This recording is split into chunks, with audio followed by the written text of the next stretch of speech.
time for Creator Town Hall here on Studio Live today. And as per usual, I've tried to save you the pain, the agony, and the frustration of just listening to me speak and looking at my stupid Cooper's hat for the next hour. No, it's not stupid. It's great. Coopers, if you want to sponsor the show, you're on board. But I've got someone very special here today, and I don't know why I'm padding for time, because you saw the thumbnail. It's Patrick from the Garage Band Guy. What's going on, my friend? Not a lot. I'm not busy these days, Pete, really, to be honest. How about you? You doing much? No, mate, I'm just kicking back over here. The life of a YouTuber is that we just get up, you just whack a video together, chuck it out. And the rest of the time is all video games and eating nachos, yeah? That's how you're finding it? I've spent ages writing notes trying to make people believe that isn't the case, Pete. Come on. Well, that is what we're going to talk about. It's not video games and nachos, at least not all the time, sometimes, but not all the time. We're going to be talking about being a creator and being a full-time creator. So whether your ambition is to be someone like myself and now Patrick, which is a full-time content creator for the tubes of you, or you want to be a full-time musician or a full-time artist, it's the dream, yeah? Is this something... So should we not bury the lead here, Patrick? You've made a big change in your life, shall we say, recently?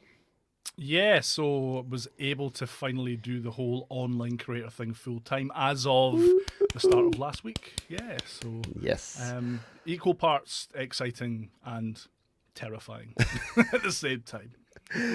Yes, I recall. It was only a year and a half ago that I did exactly the same thing, and I thought, when I reached out to Patrick when I saw the news that he shared, I'm like, oh yeah, we should talk about this. And I'm like, when you're a full-time creator, everything has to be a show, everything has to be content. So I'm like, I could have just called Patrick for an hour and had a chat about it, but I thought, why don't we just open it up? We got no secrets, I got nothing to hide. We'll just have it open up and have a discussion here with folks and talk about full-time creation. So that is what this show is going to be all about. We've got some topics we're going to cover, but if you've watched the show before, you know we get a bit ranty and a bit off topic from time to time as well, and that's all cool. And the good thing is that we've got wonderful folks who are here live on the show as well. So if you do have any questions, hello to you, hello to Mimo Japan, g'day to the one and only Jade Star. We were talking about Jade Star earlier today. Guzzo of Oz here in Australia. G'day, Darren. It has been a while. We've got a lot of Australians joining us here because of the time slot. So it's a good time for Australians. I think it's about 4 a.m. in most US and Canada. So those folks will get up and they'll watch us with their Wheat Bix in. Do they have Wheat Bix in America? You got Weetabix in the UK. Weetabix, yes. You had an A for, I don't know why. Well, maybe we removed the A. Probably the case. It was weird. I don't know why we don't just call them Wheatos or something. Wheaties, yeah. Wheaties. Oh, I've got to have me Wheaties. I've probably again buried the lead as well, because there might be a few folks watching this or catching up on the replay that don't know you and don't know what it is that you've stopped suckling at the corporate teat to do full-time, Patrick. So tell us a little bit about you, your channel, and what you put out there into the world. Yeah, so the GarageBand Guide is a website and YouTube channel that aims to teach beginners and intermediate users of Apple's digital audio workstation GarageBand on Mac and iOS how to use it, essentially. That's very cool. And it's not the worst. That's just a video title. It's just the GarageBand Guide, the worst. That's not your new slogan that you're using to... it's just the worst. That is just your... I actually really liked that. Yes, I agree to your cookies. Every website wants me to agree to their delicious cookies. Take my cookies. Take my cookies, please. But yeah, that was a cool video where you looked at some free plugins and then some alternatives. So you looked at the stock plugins and then free alternatives. And that was was that on Mac? Yeah, that was a Mac one, wasn't it? Mac, yeah. So that's the thing I've been saying for years, because I've been using GarageBand on Mac for all about 30 seconds. It feels like I've heard less than a year, and Patrick's been using it for like 12 years. So whenever I get tricky questions about GarageBand, I throw them Patrick's way, because he is the pro. He knows what he's talking about over there. The professional. What was it? We were setting up the show, and Patrick sent me a message, and he's like, "Yeah, it'll be good to get some tips from a pro full-time YouTuber." And I'm just like, "Oh no, you didn't do it. That's right. You put pro," and I'm like, "Thanks so much. You didn't use quotation marks. Whenever anyone else calls me a pro." Everybody knows you're pro, Pete. Well, that's what I like to say about musicians. That's why I say to release your music online, because as soon as one person streams your music and you make 1 cent, you can then call yourself a professional musician, because you're getting paid for your music. So there you go. Absolutely. If you want to put that on your resume, professional musician, all you have to do is do that. We've kind of covered what's new. I was going to talk about what's new around the channel. What else have you got? Actually, the latest video you released as well is something that a lot of people ask me about, which is hooking up your gear to the newer iPads. So for those that aren't sort of GarageBand or iOS users, Apple's these things, iPhones, they use a Lightning connection, which is proprietary and kind of non-standard. But their last couple of iPads have used USB-C, and you did a video all about that. Do you want to tell folks a little bit about what that was and what they can expect if they go check that out? Yeah, just essentially different ways that you can record your guitar into your iPad, really, using things like the onboard microphones. So, especially on the newer models that do have USB-C connections, the onboard microphones are really quite good, surprisingly quite good. And then kind of different portable interfaces you can use, like the new line of iRigs and Apogee Jams, and then how you can then use a proper audio interface to record that way as well. So yeah, just going into all those different methods, how it works and how you can put it together. Which is very cool because, it's like just when we get used to one way of doing things, I think it took me about 5 years to work out how to use the Lightning to USB 3 adapter and then a powered USB hub and then plug everything in and get it all working. I'm like, yes, hallelujah, it works. And then they're like, oh yeah, now your iPads have got USB-C. And I've got to learn a whole new way of doing things. But it is cool because, it basically is plug and play as opposed to plug and pray, which it used to be. Absolutely. I'm having that. Amazing. Oh, there you go. We are going to talk again about creativity and creating. And one of the things that a lot of people, when they start out, if you are creating, and I guess when we're talking creating, we're talking about content and videos and not even just necessarily tutorials, but even if you're making videos for your own band, for music videos or for anything, the workflow that you have around doing this is everyone does it a little bit differently. But what is a video creation process like for you, Patrick? Are you script every word, get everything, all your ducks in a row, giant guidelines, or are you like just throw it at the wall and see what sticks? What's the behind the scenes of a GarageBand guide video? It's changed over time. Certainly up until maybe kind of 6 months ago, maybe a bit longer. It was a case of I'd have an idea.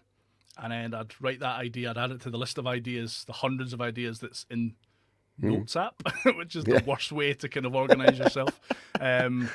And then I would script it. So I generally used to script every single word, especially I've only been doing on camera. So I've done kind of faceless videos for years, but I've only done on camera stuff for a couple of years. So it was very much like a crutch for me in terms of kind of self-confidence. If I knew exactly what I was going to be saying while I was on camera, then that was fine. And if you go back and look at those videos, it's dreadful. Hello, it's Patrick here from the GarageBand Guide. This is my face. And it's awful.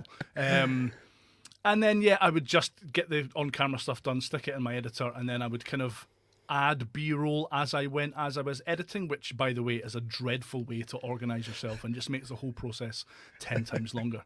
Whereas now the last couple of months, I've been using an app called Notion, which allows you to kind of stick all your ideas the same kind of way. So you stick all your ideas, but you can create almost like a roadmap with different kind of. So you've got ideas, then you can move your ideas that you have scripts for into the scripted column. Then you can move your ideas that you film for into your filmed column, etc., etc. And then you can kind of drill down into the individual video ideas and kind of upload thumbnails and things like that. So it's a lot more organized. The way that I kind of think about ideas has changed as well. So quite often now I will come up with titles and thumbnails before even filming anything and kind of work that way. Whereas in the past, the titles and thumbnails have been an afterthought. And I think I don't want to get too deep into YouTuber nonsense, but that's kind of the wrong way to think about it. Your thumbnails and your titles are kind of very, very important. I would say probably 50%, if not more, in terms of how important the whole thing is. So the approach has definitely changed. I think there's no point changing your approach without a good reason. Obviously, YouTube gives you really good analytics that you can drill into, and you can see right down to kind of the traffic source, who's clicking on things, who isn't clicking on things, people that are coming from Facebook, why are they clicking on things when people from Twitter are not clicking on things, for example. Just data-driven changes. Notion, I would say the biggest game changer in that has been Notion, because it really is fantastic for just I was very much a throw it at the wall and see what sticks kind of person before, and it's not a good way to work, really. Yeah, yeah, I can attest to that because as someone that I use the same thing. I just use OneNote because I came from the Microsoft world, so basically the same sort of things. And I've got one big sort of folder with a whole bunch of different ideas, and then a whole bunch of pages each for each idea. And I go in there, and every day I just pick one out and throw it at the wall and make a video. But yeah, it's I need a better workflow, and it's one of those things that you get into the rhythm of it, and you get used to doing something, and change is a challenging one. Like changing the way you do something when you're used to it. And I guess you went from the off camera to on camera, which was a big change, and then I guess scripted to more, not necessarily unscripted, but I guess outlined as opposed to scripted. And I think they were both pretty positive. Is it fair to say they were both positive changes for you in your workflow and how you create video? Yeah, I mean, you get things done faster. I still script, and I don't necessarily script every single word anymore. And when it's more technical information you're trying to convey, like, I don't know, wattages and kilohertz and all that kind of stuff, then yeah, obviously you want to be scripted because you don't want to make a mistake, which I have done on several occasions. But yeah, the other more kind of natural stuff where you're just talking, giving opinion, it's a bit more free flow than it used to be with me anyway. It's just a better way to create, I think. A less it's definitely kind of easier, isn't it? Yeah, absolutely. Because you're completely off the cuff, pretty much, aren't you? Apart from obviously details and things. Yeah, same sort of thing, details, and it is hard because when you're just like, when you plug in your phantom power, the amount of times I've said phantom power, the 44, 40, 44, 46, 40, 50, how many volts is phantom? 48 volts on my microphone? It is, it's tough. But yeah, when you've got, all I do is just, basically have dot points, so I work off a dot point, and I'm like, I know that my structure needs to be this, and this, and it's like you, I've flipped it around and gone backwards, and I know Jade Starr, who started doing pre-recorded videos, and it is hard to do. Which are really good. She's got some like awesome energy. Like Jade was born to be a YouTuber, and it's super duper genuine. Don't want to hear Jade's out. No, that would be interesting. That'd be for your OnlyFans, Jade. It probably gets a little bit saucy with some of the language, I would imagine. Going in reverse is really interesting because it's something that I've learned over time, that I used to do the same sort of thing where you're like, I want to create this video and I think I should create it about this, and I think people will be interested in this. And when it comes to content creation these days, anytime you're using your own opinion as the basis instead of the actual data and what the viewers are thinking, then you're in trouble. And thankfully, I've kind of asked my way into just using whatever people are commenting on a lot. So whatever viewers are saying they're asking questions about, that's what I make videos about. So it's worked okay. I've accidentally been successful doing that.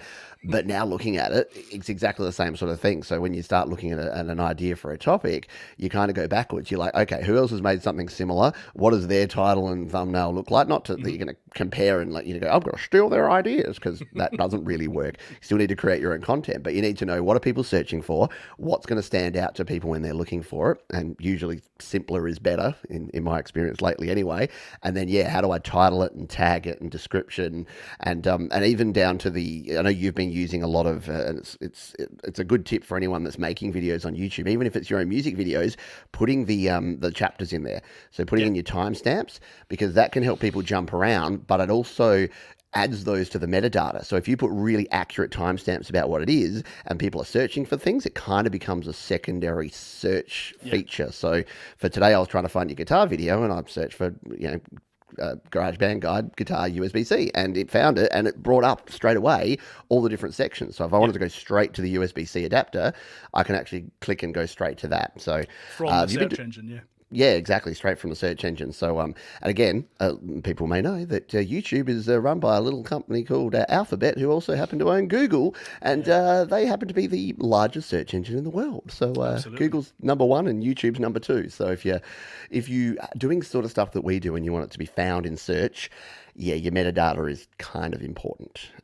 It's worth noting with the chapters that now when you upload a video, you have to check a box to not allow YouTube to automatically add chapters to your video. So even if you don't plan to use them at all, YouTube are going to stick them on there anyway. So you might as well kind of take full control of it and name them what you want to name them, and not have it still be a stupid freeze frame of your face.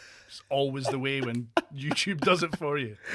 Oh, it's so funny. Every time, because I do, as you know, I do the GarageBand Weekly show that you've been on before, and I'll often show some of your videos, and I'll just sort of start playing, and I'll hit pause, and I don't know, it's not, your face looks fine most of the time, but it just pauses on the most unique looking still frame that you could possibly imagine. I'm just trying to jump in. Fine most of the time. Thanks, Pete. Thanks so much. You're gonna clip that now and just play it back to me. Yeah, it's just like this is it. Patrick will ghost me, and I'll be like, "Why is Patrick not responding to any of my emails?" And you'll just send me a little clip, and it'll just be like, "Your face looks fine most of the time." Oh dear. Hello to Ingo of Black Covers, who's here as well. Thank you for dropping on by. If anyone does have any questions, I won't make the joke I normally make, but I'll just say if there's any questions, whether they be easy or hard, please throw them my way or Patrick's way, because we're two old blokes. We're just going to be ranting and raving about content creation. You're that way. Yeah. That's right. Let's move on to our next topic, because we've got a lot to cover here.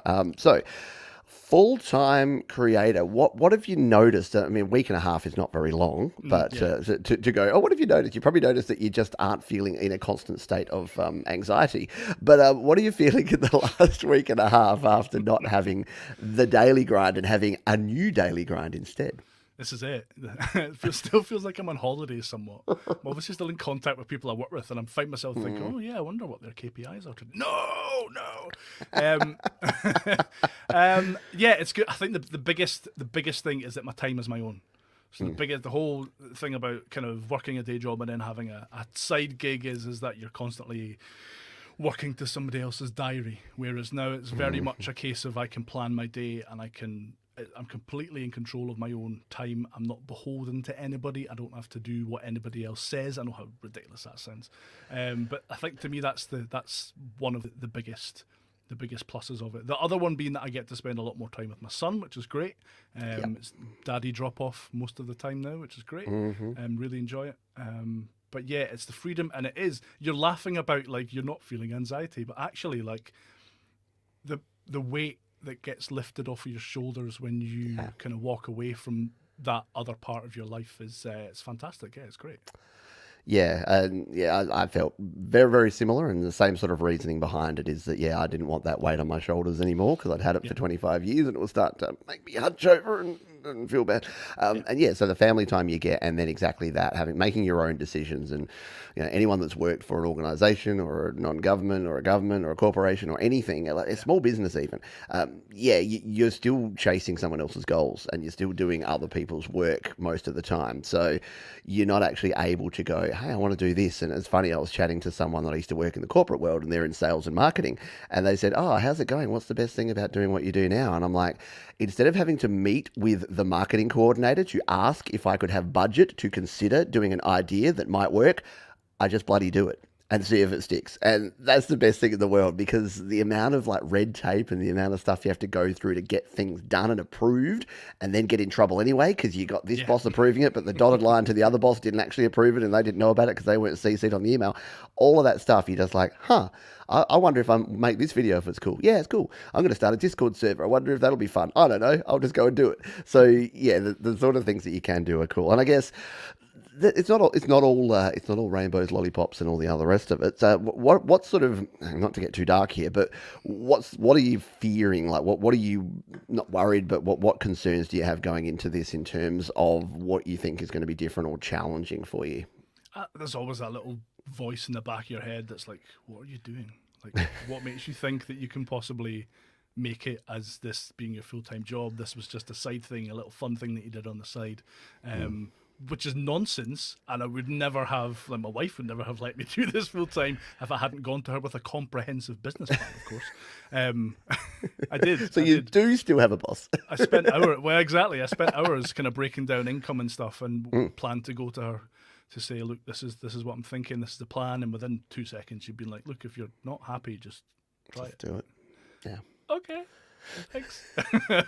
I mean, in terms of worries, I mean, obviously, money obviously is going to be a worry. You wouldn't go into something like this full time without obviously a certain amount of income anyway, but obviously Yeah. you realise that, I mean, income streams, I would say, I wouldn't want to go into doing something like this if I was solely reliant on YouTube. I think because you can see how fickle social media platforms can be. I remember MySpace. I remember how quickly MySpace died a death, and it seems completely unthinkable to think that YouTube could kind of go a similar way, but you never know. Oh, yeah. Yeah, I'm trying to think what else. I mean, apart from kind of worrying that it's a massive mistake and I'm made to work in retail for the rest of my life and I should never have given it up. Yeah, I mean, there's nothing really worrying me now. What kind of things did you? I mean, obviously you're a year and a half into this now, so like, were the things that you were worried about when you first kind of took the plunge, have any of them, without going into too much detail, kind of come to pass, or was it all worrying for nothing? Or Yeah. It was almost identical. So the two main things were, number one, who the hell do I think I am to think that I can do this? Because something, the whole not procrastinator, the imposter syndrome, that kicks in where you're just like, why me? Why do I have the authority to talk on this stuff? At some point, everyone's going to work out that I really don't know anything about anything, and I don't know what I'm talking about, and I'm going to be a fraud, and then I'm going to be cancelled, and then it's all going to go.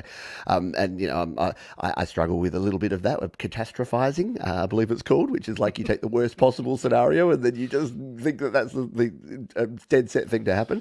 So that was a concern early on. But yeah, I think what I learned early on, and it's exactly the same thing. And anyone that's thinking of doing anything like this, the biggest advice I would have is to have, and I've spoken to Dan Baker as well, a joint friend of ours who also does the same sort of thing, have multiple streams of income, because when you're on YouTube, and that's why I don't, when people say, oh, what do you do are you a YouTuber? I'm like, oh, I'm a content creator and a music educator, actually. Rather. But when they say you're a YouTuber, I'm like, I create videos. I create educational and tutorial videos, because YouTube is it for now. But in 5 years' time, who knows? Like, TikTok is pretty big now. Short form content is coming up fast, and I know what my kids are watching now. They're not watching long form tutorial content or longer form videos or even live videos. They're watching 30-second and 1 minute videos. So things may change, and if that's where the eyeballs are going, that's where the advertiser dollars go. And as many of you know, the way Patrick and I make a lot of our income is based on putting content out there for free. But as we know, when things are free, you pay either by watching an ad or through your own data or your information. So, yeah, that was probably the thing I was thinking about. But yeah, just having different things and different ways to do things. So trying to find other ways to work with brands and to sell merch. You know, the 4 people that have bought my t-shirt and hoodie, I thank you, because you've given me another income stream there. And doing the Patreon thing as well. The affiliate links in the descriptions. Like there's a bunch of stuff, and I know that we've talked about those on previous shows. But just finding a way to do that. And I guess the biggest challenge still to this date is that it's a roller coaster. So if you don't go into this sort of thing if the thought of not knowing exactly what that monthly paycheck's going to look like, or fortnightly or weekly, because you don't. You can have a really good month and you can have a really terrible month. You just hope that there's more good ones than bad ones, and you just got to level it out somewhere in between and ride the wave and enjoy the ride. So yeah, that's what it's been for me for the last couple of years, and thankful. Whenever I feel bad, I talk to Mike. So I had Mike from Creative Source on a couple of weeks ago. I know there's many of his folks that watch this show too. But what I was talking with him about is that when you're riding that wave, as long as it's sort of all going in the right direction, you're okay. And if you look at the growth that you've had and that I've had in subscribers and in view counts and in other things over the last sort of 5 years, if you gave any other small business that level of exponential growth, they would be like high-fiving and patting each other on the back, because it's actually increasing. Like, there's more, especially through the like couple of years ago when everyone and every man and his dog suddenly wanted to watch YouTube videos. It was quite amazing that we still had that growth. Like, at a time where a lot of other businesses were going backwards, you and I were in a position where we can do what we're doing now. So kind of count my blessings with that sort of thing as well. That's really encouraging. Thank you. Yeah, well, that's all right. Absolutely. Yeah, deep breath, everybody. Hello to Music Realm, by the way. We've got some more folks coming in. Music Realm, hello to you. More people would make more music. What was that? I missed the first half of that, I think. But yes, more people should make more music. Hello to Marcus Cadell. Melissa Studio's got a question. Oh, that's it. We've got a GarageBand question. We're not specifically GarageBand, but of course you do have two GarageBand folks here. So what is your most used feature in GarageBand, Mac or iOS? What do you use the most, Patrick, when you're using GarageBand? A specific feature, it's hard to kind of say, like an audio track on everything pretty much. I don't know. It's a hard one, isn't it? That's why I gave it to you first. Thanks. Not, I don't know. Not auto-tune? I don't know, like an individual feature as in, like, what do you mean? Like, yeah, I guess it's hard. Quantize, because I can't play piano for shiz. Yeah. Like, possibly. Compression, Compression, maybe, yeah. EQ, but yeah. not the stock compressor, though. Come No, on. no. Rough Rider 3 on those drums. I must admit, I was watching your video the other day and I'm like, oh yeah, I've been doing all these weird tweaks like with distortion and EQ and stuff because I kind of forgot that Rough Rider 3 you just go, and it just does it all. Does it, exactly. Yeah. No, Import it is. third-party plugins and apps would be the thing that I mean, bizarrely, that's probably the thing I do most is bring in other apps to replace the effects that are there already, probably. So the thing Patrick does the most with GarageBand is try to not use GarageBand stuff as much as possible. Hello, Apple. Did you hear it? Yeah. No, it's true. I'm probably pretty similar. And again, yeah, it's just audio tracks. Tim Cook on the phone. Sorry. Hello. As if he would ever phone me. He wants to send you a $1,500 monitor for your Mac. You'd have to send me one because I wouldn't buy it. What's your take on that? Like, because here it's $1,700 here. I think it's like $1,100 in the US. The what is it called? The display studio display. Yeah. What it's got like an iPhone chip in it. It's 5K, but it's like 5 times as much as my last monitor that I bought. I don't think the idea of not having to scale your image and having a 5K screen, but it's not the same, pretty much the same panel as the LG Ultrafine that they've been selling for like $400 less, and it's just they've added in an iPad or an iPhone chip that doesn't do anything. But they can say it has an A13 Bionic in it. Exactly. Great, thanks. I don't think it's. I think it's quite exciting leading up to that when it was the prospect of a more affordable screen made by Apple than obviously the XDR display, which is just a nonsense for anybody who's not like a professional animator or something.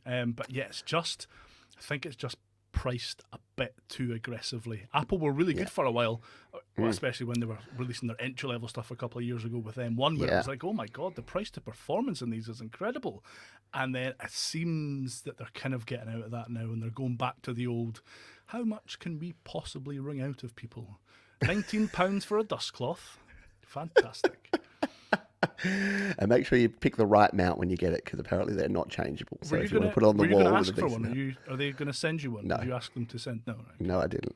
I'm saving my favor. You know the deal. You get one favor from Apple like every 5 years. So I'm not calling in my favor from Apple. They gave me a MacBook, for goodness sake. I'm not calling in the favor to try and get a monitor that I will probably not like. Yeah, this is it. Oh, again, to answer the question myself, for me, we're just using an audio track. I think that's the thing that I was surprised with GarageBand, how good it is for just audio tracks, like just pure audio. And you know, your latest video around guitar, like it is down to the audio interface you plug in. And I think a lot of people still look at GarageBand as just the virtual instruments, and they kind of forget that you can just record everything live and it actually sounds great. And as long as you take Patrick's advice and don't necessarily use all the stock plugins, maybe throw in a few third-party plugins, then you'll be golden. Question from Black Covers here. Do you also experience a significant drop of views in the last 2 months? I see that on so many channels lately.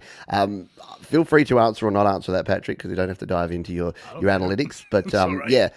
For me, yes. So I have. So for the last couple of months, basically as the UK and the US and Europe, I think, have started, because I do daily content, so it might be a bit different. Patrick's answer may be different, but for daily content, it has reduced. So it picked up quite a lot at the start of the C word.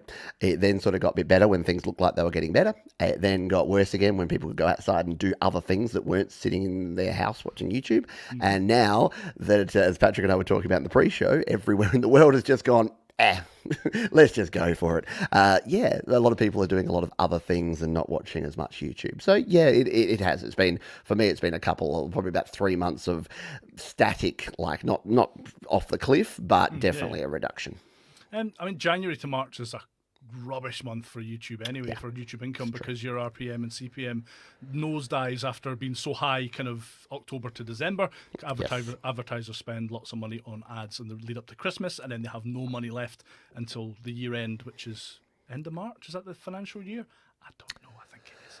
Anyway, so they've got less money to spend on ads, so you will usually make less money in the first quarter of a year anyway. That's been my experience. In terms of views, Google had a big drive at the start of the year where they were nuking a lot of like dummy accounts. I'm not saying that I was getting lots of views from dummy accounts, but obviously things like old kind of, what's the word I'm looking for, old accounts that nobody uses anymore, dormant YouTube accounts. So there was a slight drop in subscriber gain in the first few months of the year, and then there's been, like you say, it's not a case of going off a cliff, but more instead of the kind of growth that you maybe seen in the last half of last year, it's more of a kind of a straight line. I've seen signs of recovery with that in the last kind of month or so, thank God, as I decided to do it full time. Looking at the stats going, what am I doing? But no, there is obviously signs of recovery. And then obviously you can expect April, May, June, as you lead into summer. I'm not sure what will happen. It was different last year and the year before. It's hard to tell with this is going to be the most like normal year in terms of holidays and travel for people. Certainly here on Plague Island anyway. We're allowed out now. So it'll be interesting to see how that kind of translates into views and things. Yeah, is my long-winded answer that doesn't. Oh no, and it's good. It might be a little bit sort of inside baseball for some folks, but I think people watching this show are either creators doing it part-time or considering full-time or doing other things and making their own videos. And yeah, you do have to factor all these things in, because again, it comes back to the viewers. It comes back to who's watching, how much they're watching, what they're searching for, what they want to watch, what's popular as well. We'll talk about popular things and memes in a moment as well, because Patrick's the king of memes, if you don't mind. At least GarageBand memes. He's the king of the most niche version, which is GarageBand related memes. He may be the only one doing them, but he's still the king. I don't care what you say. But yeah, and some of the words that you mentioned there, like the RPM, CPM. So if you're not familiar with that, that's how much basically per click or per view or per watch you're actually getting paid, and that varies. So people think, if I get 1 million views, I make $1,000, and not necessarily, because if you're making like finance-based content and you're getting advertisers that are these cryptocurrencies and these NFTs and things, they're paying a lot of money because that's really popular right now. So you're probably getting your RPM and CPM really, really high. The sort of stuff we do somewhere in between, because most people are people that have a little disposable income. So advertisers will come in and they'll advertise on music-related and gear-related videos. And then people making, you might think, oh, look at these kids that have got these prank channels that have got 1 million subscribers. They must be raking it in. I know some channels that have got millions of subscribers. They're not making much more in ad revenue than what we are. As well. I was surprised how low CPM and RPM gaming channels get, considering how popular it is. It's bizarre. Well, that's the thing, and again, the reason is if you look at the demographics and the audience, there's a lot of 13 to 17 in that market, and you know what they don't have? Money. Unless they're borrowing their mum's credit card, they don't have a lot of money to spend. So, yeah, it makes it challenging. But yeah, if you've got other questions, feel free to ask them. Quick one from Guzzo of Oz: have you used a trackpad with your Mac, Pat? Like an external one, no. I currently have a MacBook Pro currently. Ooh, that has a trackpad. I've used MacBook Pros in the past that have had trackpads. I don't have a trackpad here. I have a mouse, not even the Apple mouse. Do we have the same mouse? Do we use the Logitech? Oh, we did this, yeah. Did we do that last time? I'm kind of overcompensating for something. Yeah, yours is even fancier than mine. Less about that, the better. I've got a second one. I've got two. Wow. Is that cool? That's a different one again. That's Bluetooth. That's for my iPad. That's overkill. I like trackpads. They're good. They're handy, especially on laptops. They're great. I must admit. Yeah. since I got my MacBook, yeah, I've been using the trackpad. I used to hate trackpads. I used to find them really finicky and really bad. I used to use the nub, what we used to call the G spot on the old wow. ThinkPads. I used to love the nub and got so used to the nub that, yeah, when I went to a trackpad, I just couldn't do it. But yeah, now I'm discovering that there's actually a lot of cool gestures and things, and you can shimmy things around and move things around. So it's kind of like having a mini touchscreen. And since Apple will never put a touchscreen on a laptop, you might as well just make the most of having a little mini touchscreen. So yeah, so I wouldn't mind getting the Magic Trackpad if it wasn't $300 or something insane. I would probably own one by now. You can get a black one now. Okay, you can too with the studio. Of course you can. Yeah. Alrighty. What should we go to? I'm going to jump around. We'll jump around a little bit here and talk trends and memes because I wanted to show you. I wanted to show you Patrick's Instagram here because that's how we roll. And if you're wondering what I was talking about when I was saying he's the king of GarageBand memes, occasionally on his Instagrams and his Facebooks he'll put some memes. So yeah, of course, given the current status of what's going on in the world, you can't make music with GarageBand. Get your GarageBand hating words out of your mouth. Is that the deal? Get my favourite DAW's name. That's right. That's what it was. Yeah, I think I'm funny. I think you're funny too. Like nobody else seems to, but So how important? How important is it to be? Notice how I didn't answer that. How important is it to be at the cutting edge when it comes to trends and memes? Like, is that something that you try to do in terms of your content creation and in terms of the latest apps, the latest gear, the latest updates? Like, I mean, I know that, but it's funny. People, every time the new GarageBand update or a new pack comes out, you do a video and I do a video and everyone else that covers GarageBand does a video.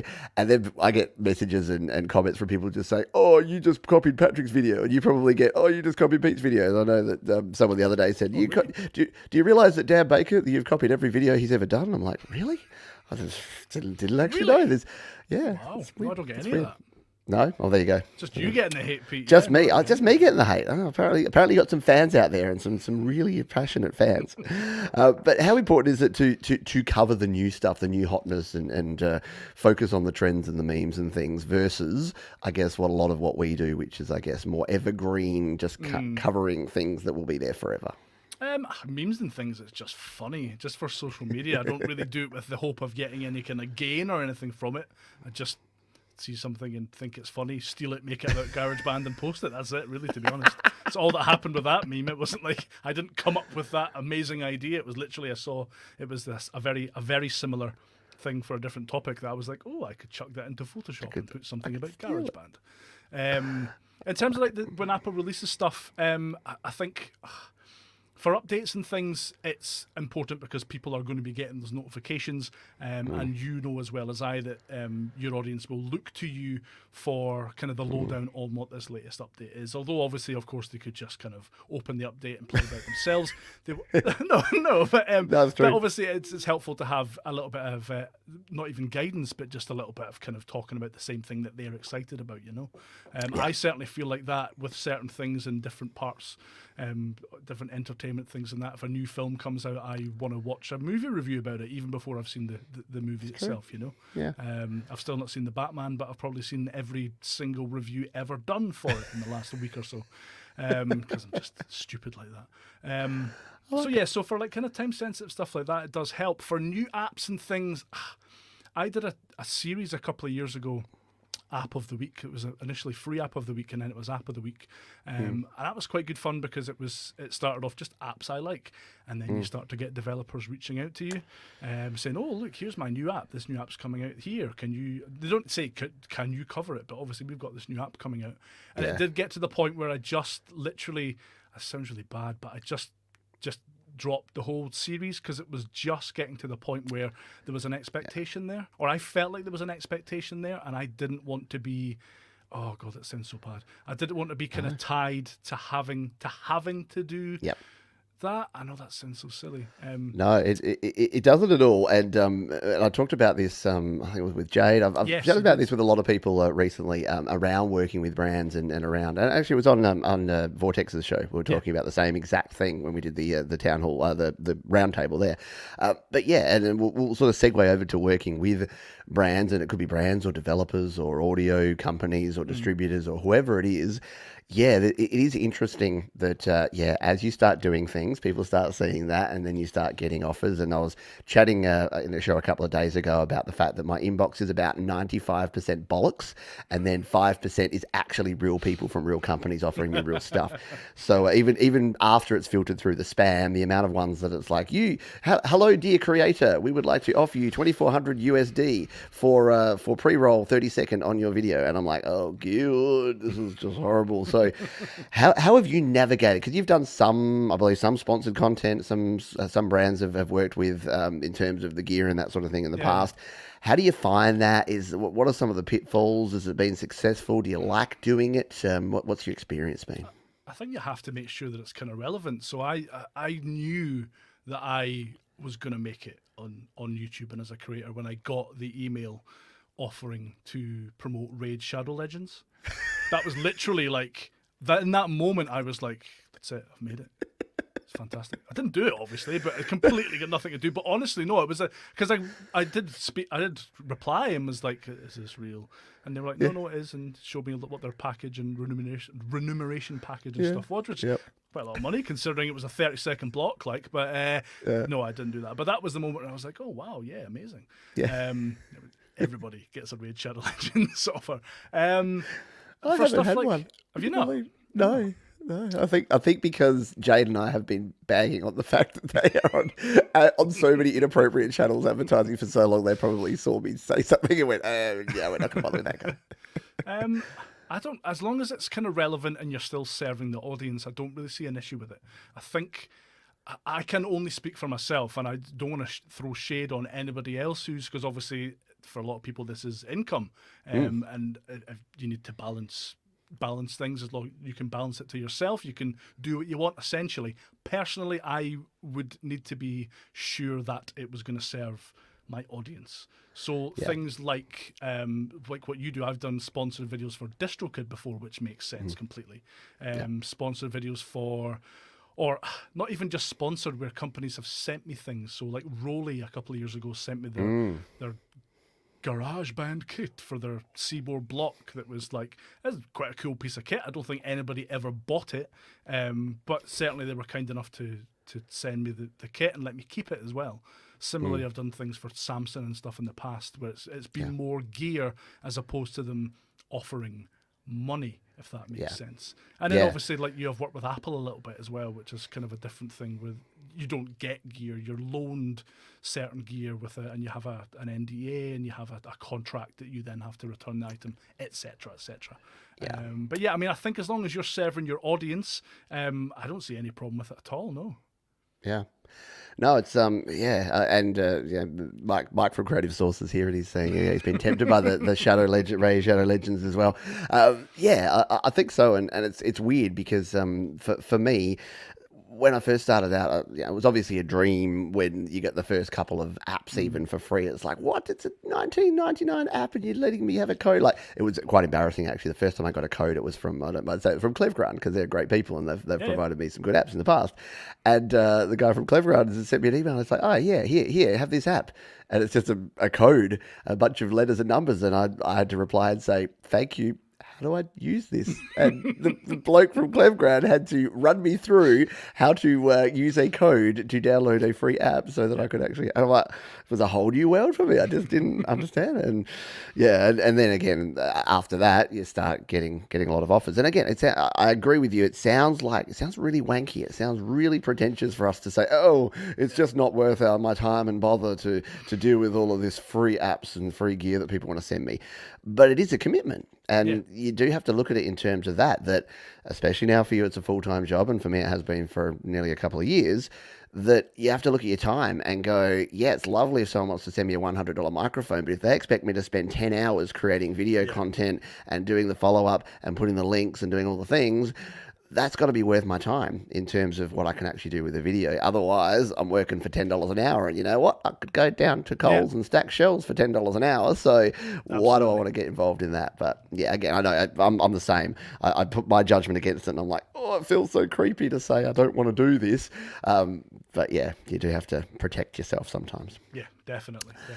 This show is brought to you by NordVPN, by the way. If you'd like to protect yourself from any nefarious people jumping on in. Would you do a VPN VPN sponsorship? I don't know. I might. Well, I'm not. I- I might. Hello, Nord. I might do a sponsorship because it's kind of like applicable. It is. Is that where you draw the line? I don't know. Well, yeah, I've joked about it, and then I've realised that if they did actually come to me, maybe I would. Because again, it is relevant. I think anything in the technology realm, I'll consider. Gaming, I don't really think is relevant because I don't think my audience. Well, some of them are gamers, but it's not sort of relevant. But technology stuff, yeah, and I guess protecting yourself and your precious GarageBand projects from being stolen by hackers. There's the angle. I love it. I love it. Yes. Do you want your GarageBand stolen?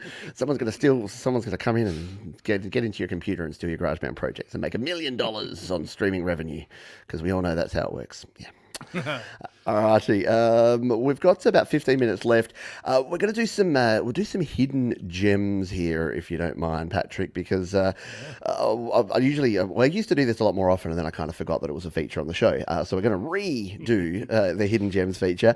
What have you got for us? Is there something that you wanted to show that or talk about that is something that you think folks may not know about, but is pretty cool?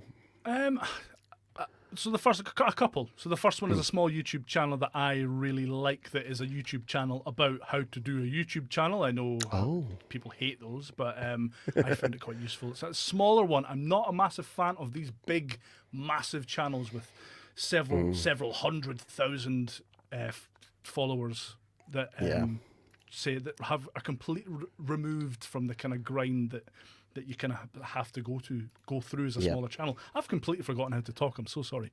So it's Film Booth on YouTube. A guy called Ed, who has really fantastic tips about how to make YouTube channels just a little bit, or your YouTube videos, I should say, just a little bit more interesting. He goes a bit in depth about how to kind of hold people's attention and stuff like that. All kind of really boring, in-depth YouTubey stuff, but the way he presents it is really, really good and interesting. So I would highly recommend taking a look at that. Very cool. I like his thumbnails too. He's using purple. You always have to use some purple. He's got the arrows pointing at 0 views. I like that as well. Yeah, nice. Absolutely. That is good. He's a very attractive man too, so I'm going to go. He looks a bit like PewDiePie. He gets a lot of stick in his comments because he looks like PewDiePie. Yeah. Okay. Very cool. Worst things you could get stick for, to be fair. That is true. He's from the UK. There you go. Yeah. Very cool. Well, that's one I will be subscribing to. So if you want to go and check out Film Booth, just go and search your YouTube for Film Booth. It'll pop up there. See, and that's the thing. Like, obviously, it's a lot about YouTube, but the naming of that Film Booth, I think, given that you have the best name for your content in the world, the GarageBand Guide. It's like I want to be guided with how to use this GarageBand caper, and you're like, well, one is the GarageBand Guide. What more is there to say? So Film Booth, I'm just like, is he reviewing movies? Is he talking about film, or is he talking about creating film? So I don't know. That's my only criticism. Here, I'm criticizing the guy. I've not watched a single second of his videos, and I'm criticizing him. Glass half empty, Pete. Very good. Right. There you go. Jade subbed, and Mike loves Film Booth. So there you go. Good. We've got a couple of folks that are already Mike there. has great taste anyway, doesn't he? So He does have great taste indeed. Anything else? Any other hidden gems or anything you wanted to point people toward? I've been a big fan of Pat Flynn. I know he's an online guru type of person. Again, people don't really like those kind of things, but I've been following him since 2010, I think, when I decided that I hated my job and wanted to do something else. He has a great book. Sorry, you've went to his YouTube channel, which is great as well. But he has a great book called Superfans that is, if you're looking to create a community or grow an online following, it's got a lot of really great kind of tips, especially if you're kind of a little bit more introverted. I'm a little bit more of an introvert than an outrovert. Extrovert. Yeah. Thank you. That's all right. Honestly, need more coffee.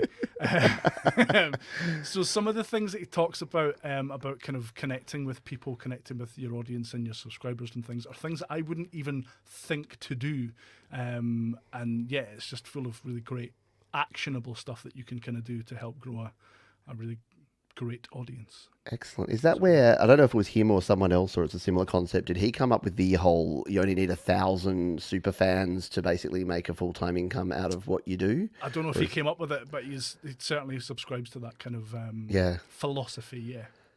which is interesting, and I think that's where that's where the because I watched a lot, and you mentioned some of the bigger channels. And I won't mention the names; people know who we're talking about. But some of the bigger channels that would talk about that it's like, yeah, you got to get your fans, and you got to really do the grind and all those sort of catchwords and phrases that you have to do. But yeah, when you actually see someone that's done it, and I think Mike says the same sort of thing when he thought about doing this, and again, Mike from Creative Source, when he thought about doing what we're doing now, he looked at Rick Beato and said, hey, if a cookie bloke with grey hair can do it, then I can too. And I looked at Patrick and I thought, if a balding guy with a beard can do it, then I can too. So we all have our heroes. We all have people that motivate us. What I did tell you it would get way off the rails, but this is what people come for, Patrick. They don't come for the information; they come for the banter. Hello, well, I'll change the topic now. Hello, Valium FM. What's up? Hey, and hello to Kianra Music over there in Perth, Western Australia. Nice. Thank you for joining us here. We've got folks from all around the world. And if you're watching on the replay, by the way, leave us comments if you've got any questions or if there was something that we didn't give all the right information, because both of us are kind of talking in slightly circular terms today. So for whatever reason, we're not staying on point too much. Let's go. We probably won't have time for all of these, but actually, I do want to talk about this. So one of the things that at the start of 2022 I wanted to try and do was make more music. And I came out of the block super gung-ho and super motivated and said, I'm going to make a song a month, I am. And it's the end of March and I made one song. So I made a song in January when I was super enthused. So I've only made one. So I'm about 33% successful, you could say, right now. How do you balance that out? Because, are you still actively making music, playing music, enjoying music? Or is you finding that you get enough satisfaction from, I guess, talking about and creating content around music? So again, this is one of the biggest pluses of being able to do this full time, is that I actually have some free time. Yes. So before I would be working 40 plus hours a week, and the time that I would have to create would be in the evenings after I put my son in the bath and chucked him in his bed. I'd have between the hours of about 8 p.m. to kind of 11 p.m, sometimes 12 in the morning to kind of create. So, creating music and certainly releasing or making music that I would release under a pseudonym or under my own name is something that kind of fell by the wayside. And I really did. The biggest pain point for me has been sitting talking about creating music without actually, creating music but not releasing music. I think it's really important to be able to kind of walk the walk, which last year I haven't been. I didn't release a single thing last week. Last week. Last year. Did I? Jeez, okay. Back to bed. Released a single thing last year at all. I've been creating music and I've got projects. I've dozens of half-finished projects sitting on my Mac, sitting on my iPad. I've obviously created music for demos for videos to use when I've used plugins and things, but certainly nothing I would class as a full track or anything that I would ever consider releasing. So that balance hasn't been there for me. And I'm really looking forward to be able to be more creative musically. I like it. Definitely. Well, I look forward to you coming out and saying that you're going to make 12 songs in a year, and then also making half that. Who would do that? I don't know. You're going to have to do like 11 songs in December to just. Well, I've got an idea, and I'm gonna share it here because I think it's cool. I'm gonna do a 888 album where I do 8 songs that are only 8 bars long, using only 8 tracks. Wow. Nice. And that could be a whole EP. That's a whole concept. So there you go. Someone can go and steal that, repackage it, and get it out there before I do. Then, you're done. But sorry? Carry on. Everything's happening here today. I think bundle in a tutorial at the end about how to increase the number of bars in a GarageBand project. Well, don't do what I did. Don't do what I did. Don't only make 8 bars. It's a tough thing to do, and I think the reason that I'm so passionate about making sure I keep trying, it's sort of like pushing crap uphill sometimes, but I keep trying to get back to music because I see a lot of, again, those very large channels where they're talking about music and they're not actually doing the music. It's a bit like the YouTube channels that are talking about how to be a YouTube channel, and then they're like, oh, okay, I guess that's a bit okay because you're a YouTube channel and you're successful anyway. But yeah, when you're only talking about doing the thing, and like you say, you're not walking the walk, you're only talking the talk, I think that you can lose a bit of that credibility because it's like, what have you done for me lately? Let's talk procrastination. This might be our last topic because we did have a few more, but we're going to run short on time, and I don't want to procrastinate from letting folks get on with the rest of their day. But so procrastination and motivation to get things done, and I'll tell a little quick story here, and then I'll ask you how you go with this. But I did a conflict management seminar because the corporate world is a thing. So I did this conflict management thing, and it turned out that there are different ways that you manage conflict. And not surprisingly, when we went through all the things, they were like, oh, here, you use reconciliation, you use talking, you use visual prompts. Pete, you use avoidance. You don't like conflict. You would like to just not happen. And I'm like, yeah, that makes total sense because I'm an absolute, if there's something that's happening that I'm like, I don't want to do it, avoidance or avoision, let's say, that is my technique. So I guess procrastination is something that I've struggled with greatly and actually getting stuff done. How do you find things in terms of creating content and getting things happening and getting going when you have procrastination, and how do you work around it?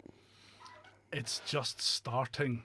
I think once you get started, it's easy to just snowball and continue right through to the finished kind of product. Certainly when it comes to kind of creating videos, I struggle with procrastination quite a lot. I'm very, very lazy, or I have been very lazy in the past. And we talked a little bit about before the show about our mutual love of video games and how that has completely destroyed.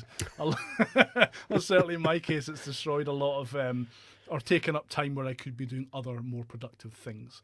I actually, so a few years ago, obviously still working a full-time job, just sacked video games. Sold my PlayStation 4 and was like, right, I'm going to use all of my spare time when I'm not at my day job creating, and it's going to be amazing and it's going to be fantastic. And within about 3 weeks, I was just hating my life because I wasn't getting any downtime at all. Yep. So literally it was working the day job, coming home, working. And my life was work for 3 weeks and it was hell on earth and I hated it. So for me, I mean, downtime is important. I think balancing downtime with, like you say, avoidance and kind of partaking in voluntary procrastination is the tough part. I'm not sure I have all the answers yet. Because I'm still all full of piss and vinegar from like, oh, I've quit my day job. Woohoo, I'm a full-time creator. I think ask me again in a couple of months and I will have had to have put something in place that means that I will be motivated to actually focus on what I need to be doing for my business to succeed instead of kind of just winging it as I maybe am a little bit at the moment. Yeah, and it's something that I can definitely relate to because it's the same thing, and I agree that you do need. I'm the same. I stopped playing video games, and thankfully I didn't sell my PlayStation. I still own it, but I play a lot less now, and I use it instead of as the thing that I do as my crux. I use it as my reward. So I'm like, I can play an hour of PlayStation if I get all of these thumbnails, or I get this thumbnail finished, or I go through this video and do all my tags and descriptions. So I tend to have to reward. I'm like a little child. I have to reward myself and bribe myself to get things done. But it is hard. And like you say, working out what you need to do from a business perspective and making sure you're successful with the business is hard. And the old adage is, if you want something done, give it to a busy person. And I was amazed. And the one thing, I know we've only got about 3 minutes left, but the one piece of advice I'd give you and anyone that's considering doing this is you will think that you will have so much more time and that you'll be 3 or 4 times as productive because you're not working a day job and you're doing this.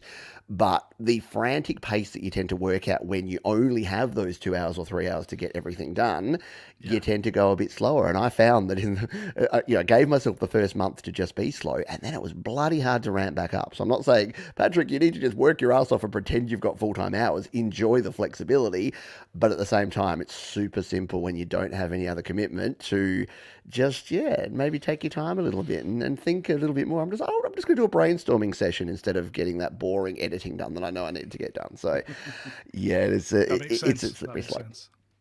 And Jay Star says, who has time for procrastination? Cheers. Yeah. We are coming towards the end of the show, so if anyone does, again, if you have any other final questions, well, one final question here I'll answer from Gregory O'Sullivan, but if you do have questions and we didn't get to them, just drop them in the comments. Myself and Patrick will be hanging out down there after the show. Number of views on YML are lower than regular videos, and generally your views seem low for 100,000 subscribers. Do you get a lot more views over time? Yes. So this is something that I get asked a heap, and I'll throw it to Patrick as well because I know we've got slightly different channels with different audiences and different things. But because my content is daily, and I do 4 live shows and 3 pre-recorded videos per week, so I do 7 videos per week. Yeah, my net views for the week is about what most YouTube folks will get in 1 view for a week. So am I a complete idiot because I do 7 times as much work to get the same amount of views? Yeah, kind of. But I also enjoy it and it's fun and I get to do the live stuff and chat with you folks. But what it's actually come about is that if you look at the subscriber count I have, a lot of people have subscribed based on one particular type of content. And unlike a very focused niche channel that has only one type of viewer, I have people that have literally subscribed because I told them how to clean their headphone jack out with a toothpick. So they're not going to tune in for YML and they're not watching this show right now. So shout out to nobody because you're not watching. So yeah, that is just something that is par for the course. But in terms of the other part of your question, yeah, creating evergreen content. The reason that I just go blip, blip, blip is that I'll put out 100 videos, 99 of them may do okay, and then one will just will get caught by the algorithm, will just float up into the ether and get like tens or 100,000 views. So that's kind of the way it works. Patrick, your experience along these lines? Absolutely, yeah, that makes perfect sense. It's the long tail residual views, and exactly what you're saying there. You're creating so much content that, of course, the algorithm's going to pick up some of your videos. You're creating so much that it's going to raise some of those videos up. Some it won't. Same with me. Some videos die on their backside. They're usually the ones you put the most work into, I find. That's Nothing. it. Crickets. And then one that you throw together randomly one night, it'll get like 100, 200,000 views. I think at channels like ours, it's important, or certainly the way I look at it, you have I have two types of content: the content you're creating for search and the content you're creating for kind of your current viewership. GarageBand, it's a beginner and intermediate based digital audio workstation on both platforms, I would say. So you've got a constant influx of new subscribers and viewers, while you might lose you won't lose subscribers, but you'll lose viewers. When was the last time you voluntarily unsubscribed to a YouTube channel? That's right. You probably can't remember, but YouTube will stop showing you the videos from channels that you don't watch anymore. So I might have 20,000 people sitting subscribed to my channel that will never watch another one of my videos ever again. And I'm sure you're probably in the same position. That's just how that works, really. Oh, absolutely spot on. And yeah, and you'll know this when you're learning something, when you're passionate about something, you're going through a phase where you're heavily into gardening and you subscribe to every gardening channel, and then all your plants die and you stop gardening, then you're not going to go back and I mean, some people might, but I wouldn't go back and strategically do that. And it's the same sort of case. So yeah, and the difference is, again, people that are doing daily content that is based on trends and memes and news and live stuff, that's very different, because the vast majority of their subscribers, and you don't want that daily content in your feed if you're not interested in that anymore. So you will unsubscribe based on that personality type. So, but yeah, it's a really valid and interesting. I should do a video on it. There you go. I'll go into the video list where I'm like, why am I so unsuccessful? That'll be the title of my next video. Why nobody watches Studio Live today? That could be the very next video. That's a great title. That's a great kind of curiosity gap title. Bit clickbaity. I'd have to have the Mike Enjo. What? Nobody's watching. Why is nobody watching? He's absolutely nailed it in terms of. His YouTuber face is next level, spot on. I won't show the one from his last video, but is it the one with the book? Yes, the book. Yeah, the book. Great, isn't it? Go look up the book. Should we show it? We've got time. Yeah, we'll show it in a sec, because I do want to actually promote, because Mike's got a show starting in just a couple of hours' time tonight, or this afternoon, or this morning, wherever you are in the world. But I like it. We'll finish with Jade saying, "So your advice, Patrick, is just make content you don't care about." I like it. I like it a lot. So if you do want to hang out and see some more Australians talking about bollocks with live shows. Actually, I think he's got Ricky T. Brown and who is it? Yeah, Ricky T. Brown and the Lonely Rocker from Canada. So you got the UK, you got Australia, and you got Canada, and that's kicking off in 116 minutes. So just under 2 hours time. You can go and check that out. And I actually have a show here. I've got my wife on the show tomorrow, so we're doing a live Q&A in 12 hours time. So I need to get my beauty rest, because definitely watch that. Your wife is a lot funnier than you are, Pete. She is way more interesting than I am. I know. I make the joke when I do this show. I'm like, you don't have to listen to me. And then whenever I do a show, that I say, oh yay, Georgie's on, yay, woo, Georgie. I'm like, oh, thanks guys, I appreciate you. So there's 2 hours from now. That is Mike. Should we go out by looking at Mike's epic? I think we have to look at his thumbnail, don't we? Sounds good to me. Let's bring this up. If you want to be a full-time creator on YouTube, the one thing that you do need to perfect is the YouTuber face. And the one man that has perfected the YouTuber face better than anyone in the entire world is Mike from Creative Source. And there is his outstanding thumbnails. It is just amazing. We love it. Sorry, I know I can say that to Mike because he would take the piss out of me just as hard. And it's because we love each other so much. Thank you, Patrick. Do you have any final words or thoughts or things that you wanted to say while you're here? No, thank you for watching. Thank you for having me, Pete. And I'm really excited to get stuck in properly. Watch this space, as they say. Very cool. I'm excited. I think there's going to be a lot coming from the Garage Band Guide. I expect the line of merchandise, the Garage Band Guide podcast. I want the dog wash. I want everything that you can possibly do. I just want it to be dog wash. I don't know where'd I go with that. Jade has an interview show too as well tomorrow before my show. So just stay up for the next 12 hours because there's just going to be live content you can watch. There's going to be plenty going on. It should be a lot of fun. Thank you everyone for being here. Thank you to my guest Patrick. There you go. I pointed the right direction. It's always hard to. Patrick from the Garage Band Guide. Check out Patrick's channel. For the 3 people that may watch this that aren't already subscribed to Patrick's channel, do so. Go down to the description. It is linked down there. You can do that. And on behalf of my guest, Patrick, please, this week, be kind to yourself, be kind to others, keep creating, and do your thing. We'll see you next time.